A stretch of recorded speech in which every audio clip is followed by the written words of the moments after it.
ریاست بہار کی دارالحکومت پٹنہ جو کسی زمانے میں عظیم آباد کے نام سے مشہور تھا، ادیبوں، شاعروں اور اردو داں طبقے کے لیے کسی مرکز سے کم نہیں تھا۔ دراصل عظیم آباد ہر دور اور ہر زمانے کے ساتھ موجودہ وقت میں بھی اردو ادب کی آبیاری کر رہا ہے۔ تاریخ کے صفحات پر نظر ڈالتے ہیں تو بہار کے دارالحکومت پٹنہ کی تاریخ علمی، ادبی و تہذیبی اعتبار سے درخشاں و منور رہی ہے۔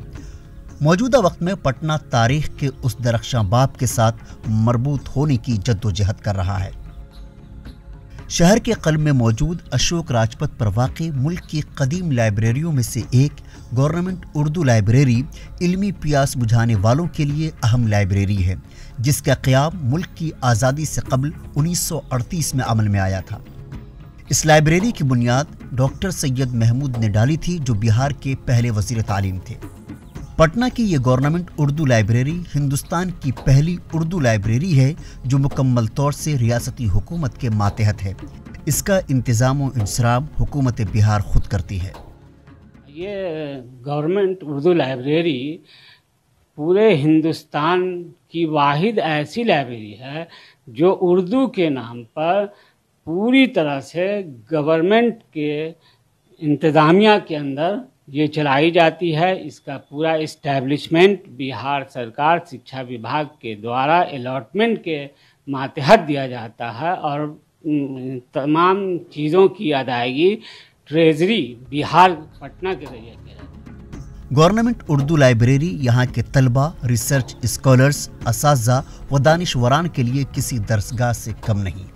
یہاں زیادہ تر طلبہ امتحان کی تیاری میں معاون کتابیں حاصل کرنے اور ریسرچ اسکالرز اپنے موضوع کی مناسبت سے علمی مواد حاصل کرنے پہنچتے ہیں۔ گورنمنٹ اردو لائبریری میں 40,000 سے زائد نادر کتابوں کا ذخیرہ موجود ہے۔ لائبریری میں روزانہ 60 سے 70 کی تعداد میں لوگ فیض یاب ہوتے ہیں۔ کہنے کو تو اردو لائبریری ضرور ہے، مگر یہاں اردو ادب کے علاوہ ہندی ادب، تاریخ، انجینئرنگ اور سائنس سے بھی متعلق کتابیں موجود ہیں، جن سے بلا تفریق ہر طبقے کے ضرورت مند فائدہ اٹھاتے ہیں۔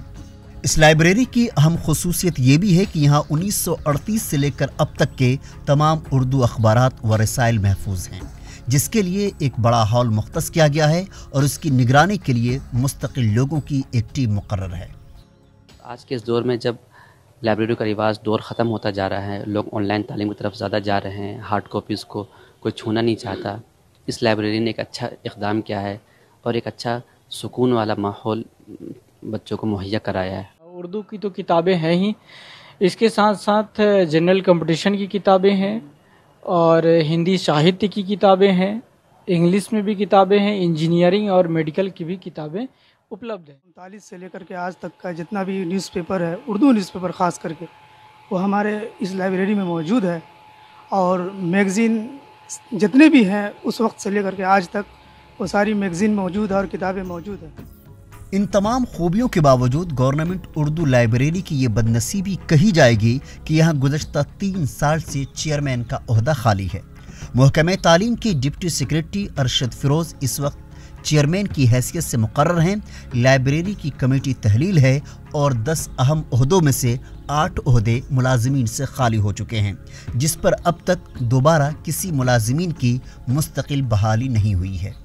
شروع میں سید محمود صاحب نے قائم کی تھی، اس وقت یہ 3 پوسٹ تھا یہاں۔